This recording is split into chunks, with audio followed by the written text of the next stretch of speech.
RBI Governor Sanjay Malhotra has introduced an exclusive bank.in internet domain for Indian banks to combat financial fraud, along with stricter authentication protocols for digital transactions, while unveiling the monetary policy this morning. He said the Reserve Bank shall implement the bank.in exclusive internet domain for Indian banks. This has been done in a bid to reduce online financial frauds. The RBI will implement the bank.in domain exclusively for banks in India starting April 2025 this year. Mr. Malhotra emphasized that this initiative will ensure customers can distinguish legitimate banking websites from fraudulent ones.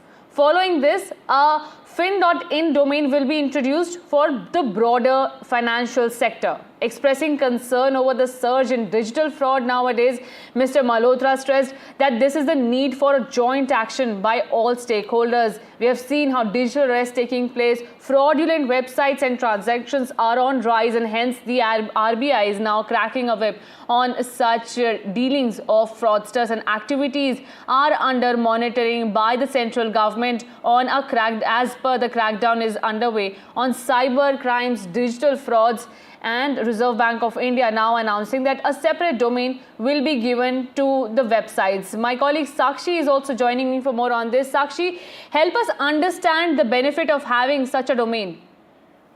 Absolutely. Like you were mentioning, this is a crucial step in combating financial fraud. RBI Governor Sanjay Malhotra, in his debut policy, has made this announcement and has said that, look, this exclusive bank.in domain will be applicable and effective from April. This will help customers and consumers at large be aware of fraudulent practices, really. And of course, this will help them also identify a website that is legitimate versus one that is not. So very, very crucial there. The attempt really is to make things more authentic, more transparent, and most importantly, to make it beneficial for the consumer and easier for the consumer to understand. Many times what happens is customers, at large are in a rush and they don't seem to understand when a fraudulent practice is being taking place. So this is, of course, an attempt to boost more transparency, enhance security measures and authentication, and help customers at large. So crucial first for this policy announcement.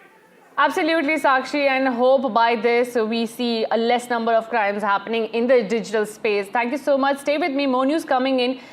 The Reserve Bank of India, viewers, has cut the repo rate by 25 basis points to 6.25% from 6.5% in its latest monetary policy decision.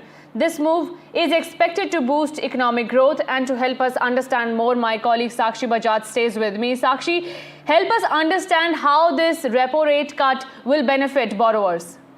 Absolutely. So, very, very crucial boost for borrowers at large in this key policy announcement. RBI Governor Sanjay Malhotra's first policy announcement, where he is giving this boost to borrowers. What does it mean for consumers and viewers at large? It means your monthly EMIs now get cheaper, in particular for your home, auto, your personal loans at large. So this measure of reducing the key lending rate means banks will then in turn reduce their lending rate for customers, and therefore borrowing for customers gets cheaper, and that will enable more borrowing in the system, more consumption and liquidity in the system, and this measure has been taken place for that. Now remember, the RBI Governor also mentions and acknowledges the fact that we are living in times where we are seeing heightened global financial volatility. We're of course seeing global uncertainty as far as trade is concerned. So he does acknowledge that we are living in these challenging times, and therefore these measures have been taken to of course boost economic growth and of course stimulate demand really in the economy. He also of course goes on to mention that FY26 growth target is at 6.7%,